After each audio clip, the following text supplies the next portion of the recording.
Hi there, it's Lucy's Kitchen again, and today we are preparing something universal.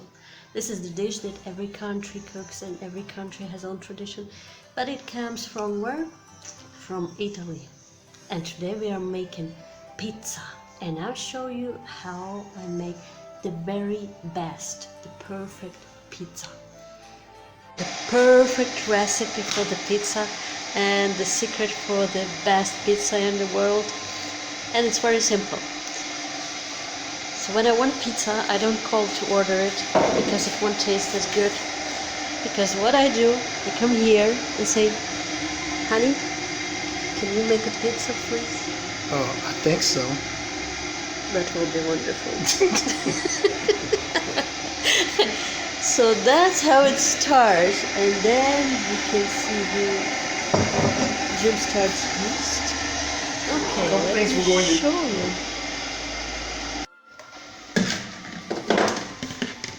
So let me show you what happens next.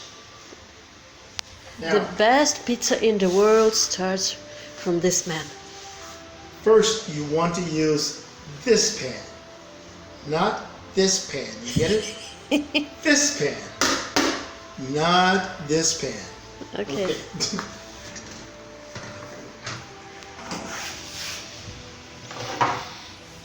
You get your favorite yeast.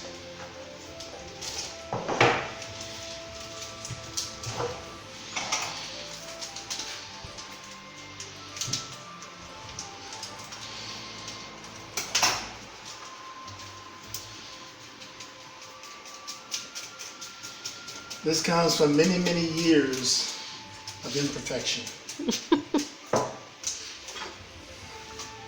Then I'm going to estimate. You're going to use about a teaspoon of salt.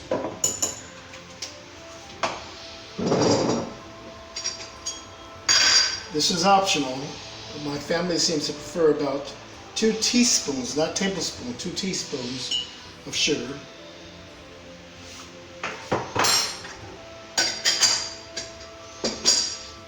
I'm going to add a teaspoon, not a tablespoon, of olive oil.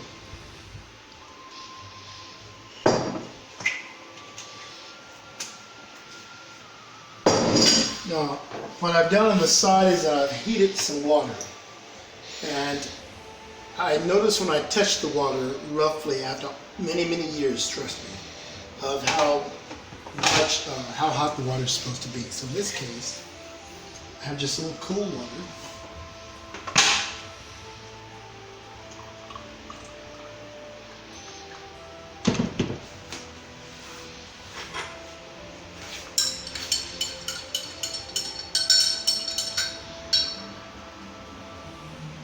I'm sorry, but my hands are clean, trust me.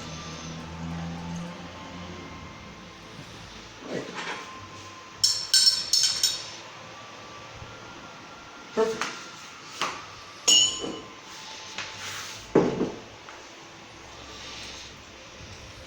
Something about yeast rising that just really makes me feel good. I know it's all chemical and so on, but just the idea of it is just gets me excited. So now I've added about maybe a cup of water. I'm going to stir this quickly. Then I'm going to add just a top to go on this. I'm going to set it here in this bowl because it's going to overflow. And as it's overflowing, you notice I haven't added any flour or anything else to it. To give me a chance to, A, this keeps it slightly warm, and B, it gives me a chance to have any of the overflow, make sure that it goes in the pan, not on the counter. Last thing I need is one more thing to clean up. Okay, got that done. I'll put away some of these items. And I'm going to leave that there. Usually I set the timer, which I'll do in just a moment. And we'll come back in about 7 minutes.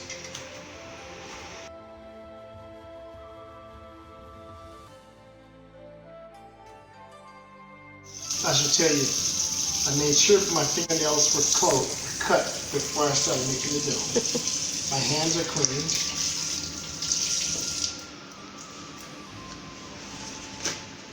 I try to make it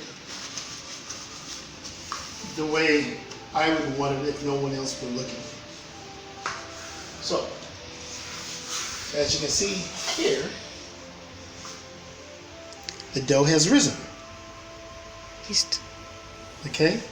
Now the yeast has risen, and this lets you know that it was done well. And now I'm just going to stir it, mix this and stir it out so I don't want to lose anything. I'm still astounded about the chemistry of this. And to me, it's like a miracle every day.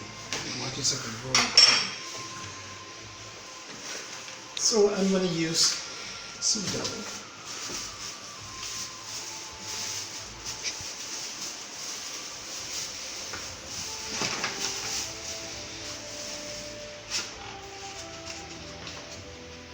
Sprinkle just a little bit here. And a little here. Stir it. You want to blend very nicely. If you're not concerned about removing these lumps, we'll take care of that.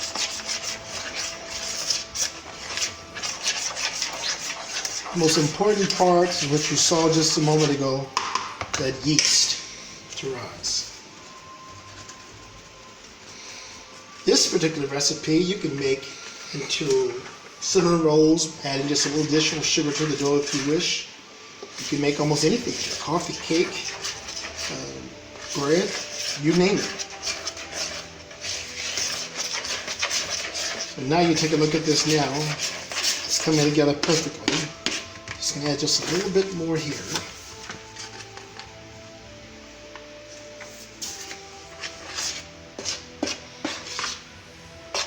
Notice I didn't add too much because I don't want it to dry out. Now I'm going to place it right here.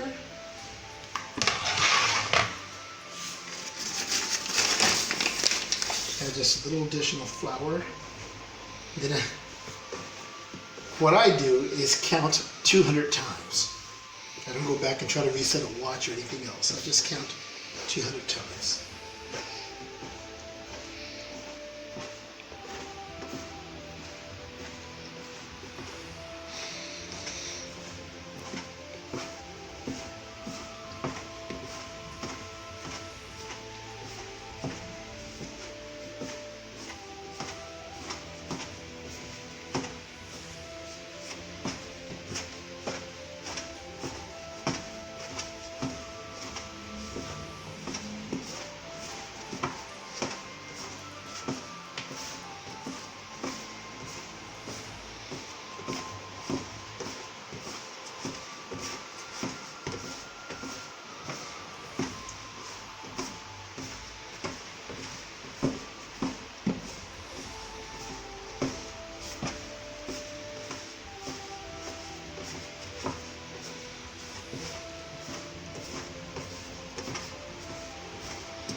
About 100. Just a moment.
Okay, that's about 200.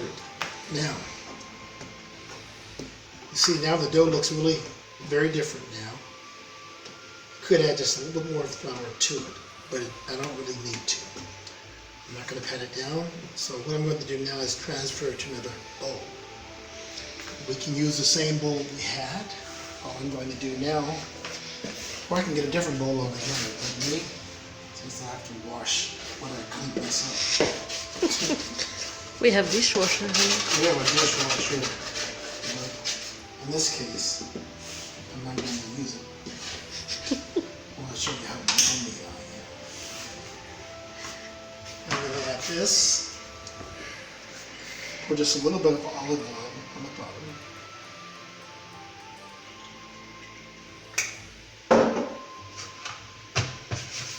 Make sure this is pretty well coated with the oil.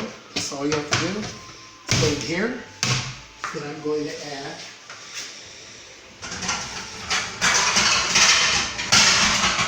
a cover. You can use almost anything you want that fits. You don't have to put it in hot water or anything at all. This keeps drafts from getting on it. And I'm going to set the timer for about 45 minutes. All right. It gives me time to do some exercise and talk to my neighbors. All right. See you shortly.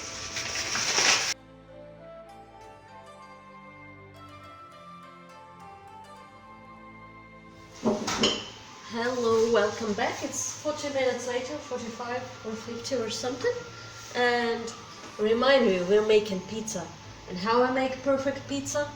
Not with these hands, but with this. Yeah. Okay. By the way, did you know that first pizza was made, it comes from Egypt actually? But they made it as Italians make focaccia now. It just was flatbread with some olive oil and seasonings.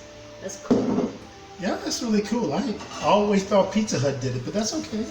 But then in the end of 18th century in Italy, they started eating tomatoes, and there where pizza as we know it comes from Napoli, Italy. That must have been difficult to do because for years or centuries, tomatoes were thought of as being poisonous.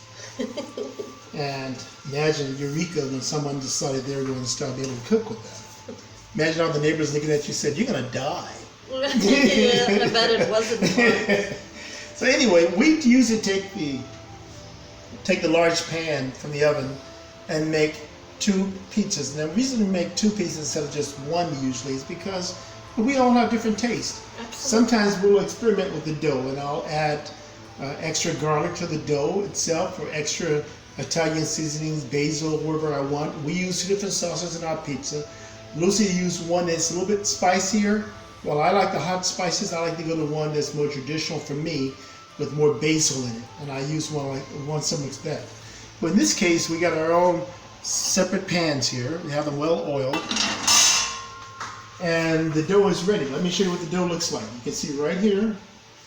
I'm opening the dough for the first time. And look at that.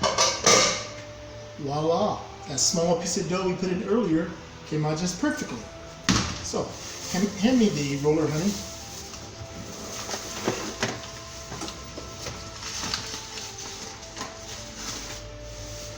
This is my assistant, Dada Lucy. No, wait. Okay. Okay, I am an assistant today. And according to our business titles, he is the president, so that's okay. She wants to rotate it, which I don't mind. But we know her rules, right? All right.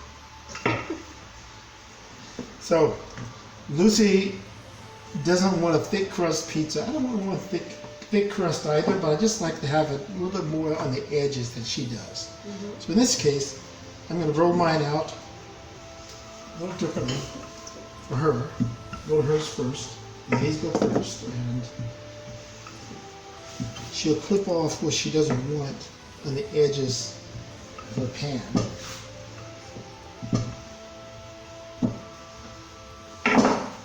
Now, here's Lucy's. Here you go, honey. Thank you. You know what's interesting? Jim likes watching a lot of documentaries and reading a lot of books about Second World War. And I just read today, and I was surprised to find out that pizza became popular after Second World War. After the countries as Italy been occupied and soldiers, including American soldiers, tasted the pizza for the first time, they start demanding it. We want pizza. So that's how it started, actually. Pizza is one of those meals that you can make it any way you want.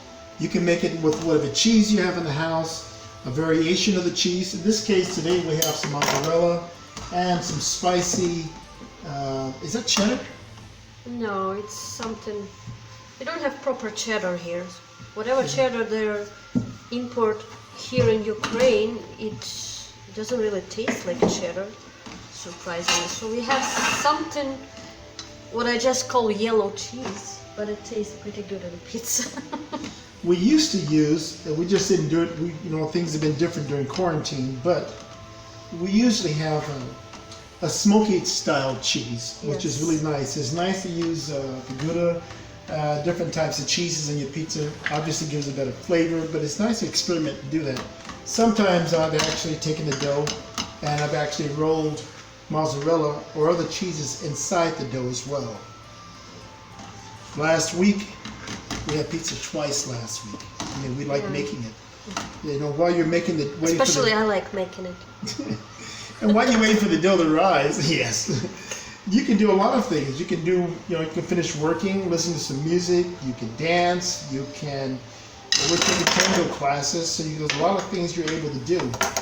You can actually play with your kids. If you have kids at home, you can read, do all kinds of things. Okay, think about how many push-ups you can do in that time while the dough is rising, right? You can write a couple of blogs, all kinds of things, working your goals and so on. So we just experiment with it. You can experiment with whatever vegetables you have in the house. You can make a fruit pizza, dessert pizza. Lucy's is ready. Okay. Again, I mentioned I like mine with a little extra dough around the edges here. Not me. Okay. Okay. So now we're ready. I'm gonna need a spoon. So see, we have different sauce. Jim used basilico, I use arrabbiata. I forgot to turn this on. And we're both happy. Yes, and Jim forgot to preheat an oven, but that's okay. It's not going to take a while, and we have extra light, so it'll be fun. Yes. So we have the oven on about 225 Celsius, and that's high on Fahrenheit, which is about 400 degrees, and that's what we want it at. And we'll cook the pizza at about 12, 13 minutes, so it'll get nice, bubbly, and brown. We like our pizza with a very, very brown top. Not too brown, not brown like me, but brown top. Brown like him. We'll make sure there's a difference, okay?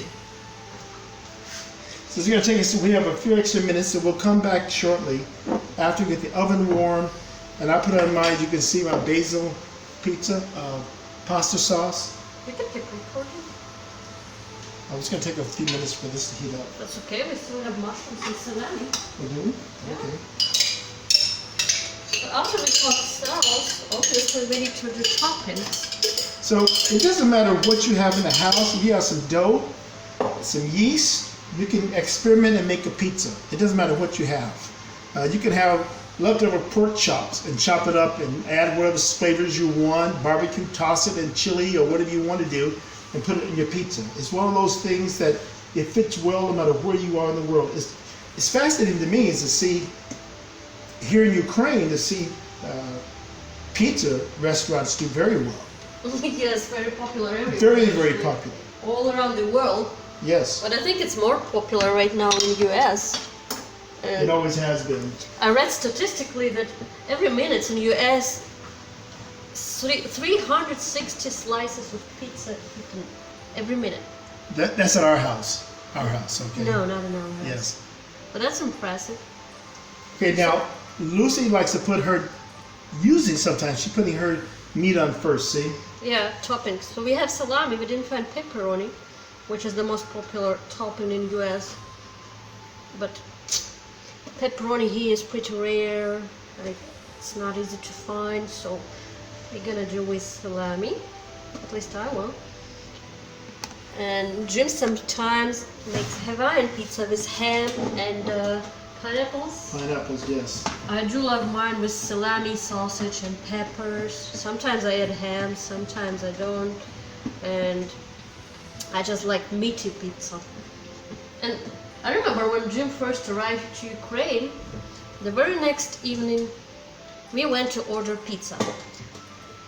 And that was really nice, thin crusty, nice pizza, but it has rucola salad on the top. It sure did. I never had a pizza with a salad on top, okay?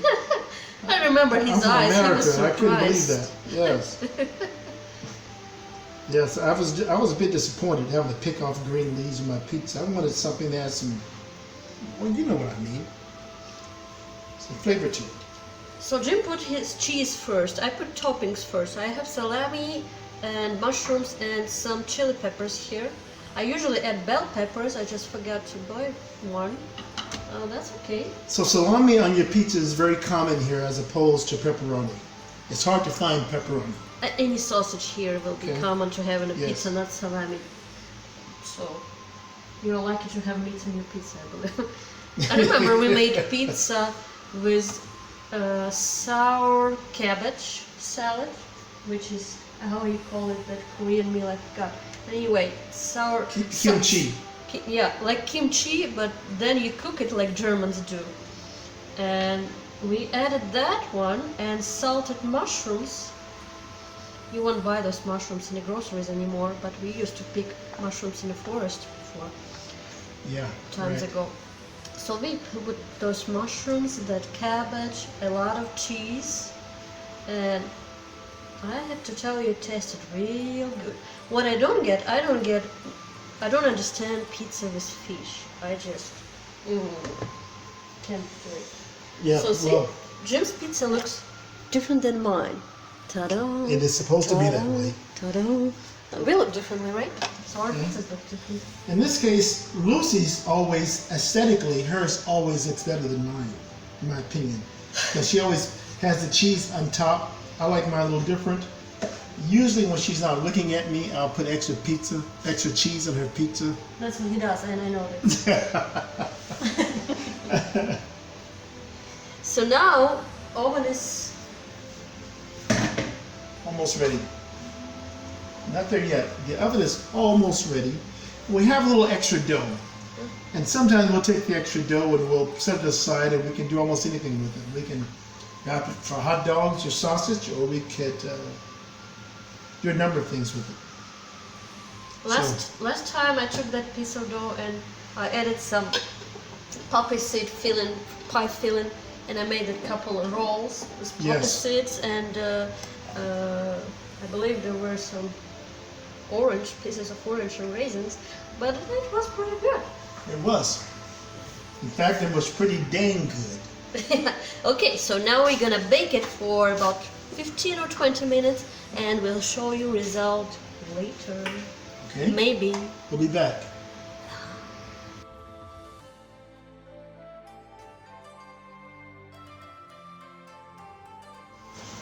So here are our pizzas coming out. This one is mine. Oops, careful. Here's an extra sliced piece of the dough that we had. Let's take a bit of it.